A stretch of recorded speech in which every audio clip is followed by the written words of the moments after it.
Whoa.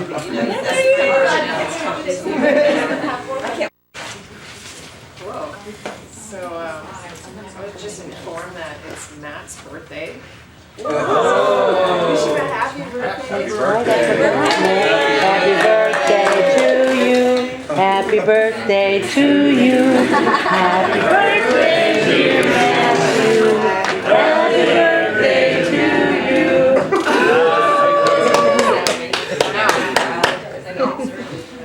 It's early. We can try again at noon. That really sounds good. Very good. Nobody was listening to me but you. Nobody even heard me. There's some weeds out there I've been having my eye on that I want to eat. Okay, so this morning we're going to finish up the principles and then we're going to go into patterns. So that's self-regulation and feedback. This is one of those killer principles. If you don't follow it, your design will probably be killed. There's a good likelihood. So this and observe are the two principles that a lot of people omit, and why we're in the mess we're in on this planet. They start doing something and it's the way that it's done, and they never observe what's actually going on with the system and if it's working well. So accepting feedback is an action. It's an active thing. It's not passive. You have to actually go out and figure out how you're going to put that feedback loop in so that you can get the feedback. You have to get it before you can accept it. So you have to ask for it. You have to design it into your system. So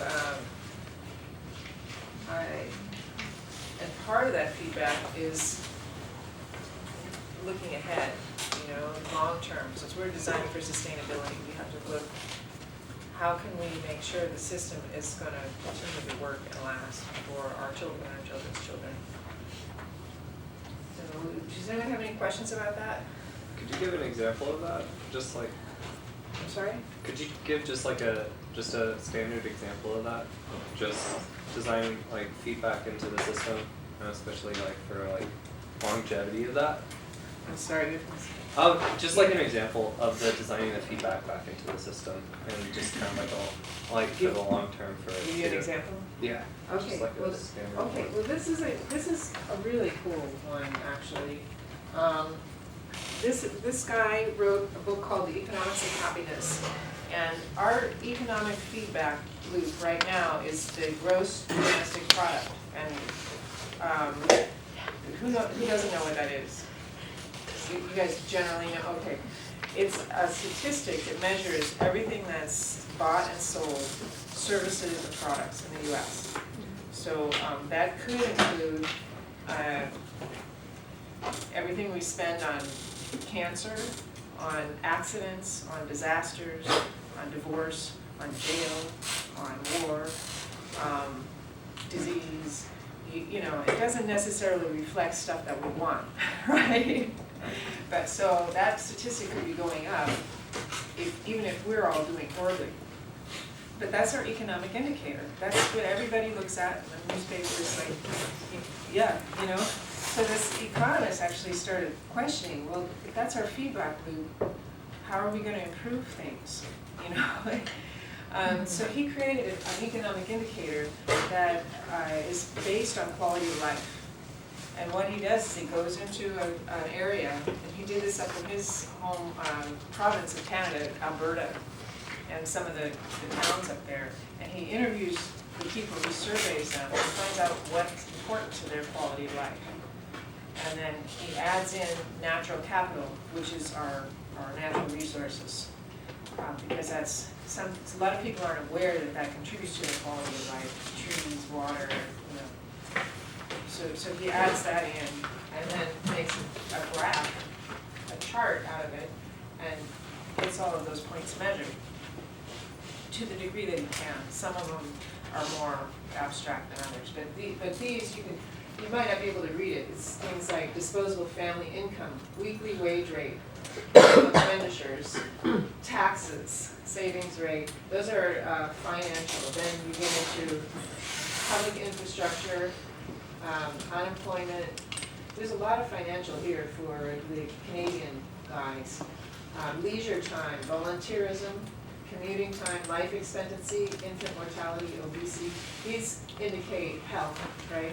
Life expectancy, obesity indicate the health level. Suicide, youth, drug crime, auto crashes, family divorces, disputes, problem gambling, and this is a situation, a particular area where he was in, so it's on here. Oil and gas reserve life, so that's what they consider their energy source. Energy use, agricultural land, timber sustainability, forest fragmentation. Got a problem there. Green space, wetlands, also a situation. Carbon budget deficit, so they're polluting more than they're cleaning it up. So the purple represents a Purple is a good good. indicator? Purple is positive, Okay. and the lack of it is negative. So instantly, you look at this flower and you can tell what the quality of life is in the city, or what. What do people the numbers think is important. represent, Koreen? What? The numbers that are, what do the numbers represent at the, The That scale are from coming That's zero down to the number. percentages. okay. Yeah. So, you can see that some areas are doing really good. Employment is doing pretty good. The health is doing pretty good. But these areas, there's crime, there's pollution, there's, ecological degradation. So if you were a city planner, or if you were someone who cared about their community and wanted to know the state of the community instantly, you'd know where should we put our resources. So under household debt, which is at about 2:00, Uh-huh. it's all white. Does that mean that they have very little household debt, or that they're drowning in household debt? They're drowning in it. Ah. They're drowning. That's a negative stat. So it would be undesired. Some of these are like suicide. Obviously, you don't want a lot of suicides. So this must mean that suicide rate is low. Because some of them are negative graphs. So is it based on what people think about it? I'm sorry? Is it based on what people think about it? Like if they think it's not a problem, then it gets 100, and if they this think is it's... actual numbers. This is based on hard numbers. So the suicide rate is low. There's not that many suicides in this area. If it was high, it would be up here. There's Pine high Ridge drug is up use here. with by youths, You know, a lot of there's, crimes. Pine Ridge has an epidemic of suicides. So, the worst in the country would be, What community or city is this a map of? I'm sorry, What community or city is this a map of? what city? Yeah. This is Alberta. Oh, Okay. Alberta, the, Province yeah. oh, in Canada, okay. in Canada. So, but he did the city of Leduc, which I have. Leduc, see that? What's his name? His name is Mark Anielski. Anielski. He's an economist, and he's a, cutting edge economist. He's done this in Santa Monica and different places in Canada. He's starting to get hired to do it other places. I mean, if I was a city planner, I would still want this graph.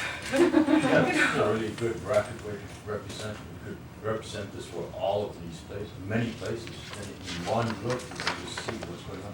Yeah, and you put it on your website, the Just see city the puts it up on a petals. website, and then they don't have to argue with people about what, where they're putting it. You get some agreement. This is such a great way to get agreement on what we should be working on. And then it comes down to how should we handle it? Right. That could be a debate point.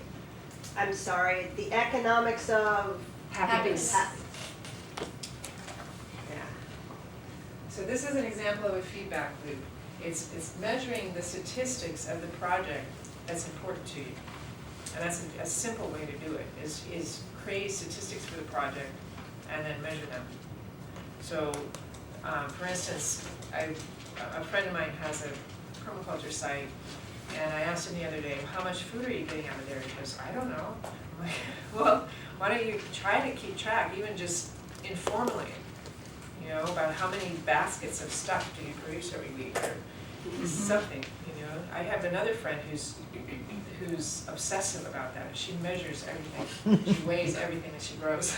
But it's great, because she can tell me, right, how many pounds of beans does she get off her or a little bean patch. That's a good thing to do. You don't have to do it all the time, but maybe every couple years.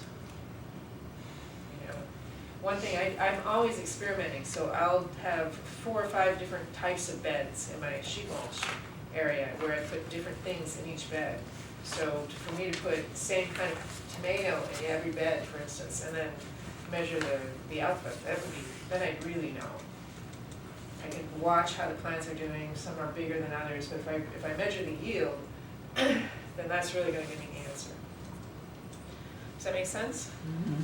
Okay, so Twina and with someone you don't know, haven't talked to yet, and figure out how you're gonna put a feedback loop into some area of your life, anything. Figure out how you're gonna measure, get the feedback so that you can know how well that area is doing and address it. That's the second step. Is that? Yeah, I could start with balancing my checkbook, that would be good. Yes. That's overrated. Yeah, well, how about analyzing what you're spending money on? That's always eye-opening. Alright. Okay.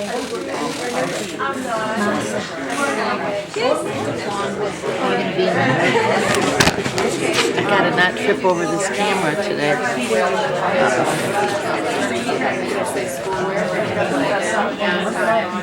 I said not to trip over that camera, and I'm gonna be the one to trip over the camera.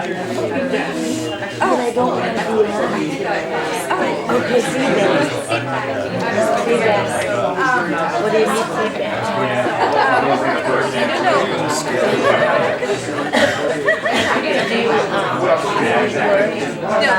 Well, I do some gardening in the garden, so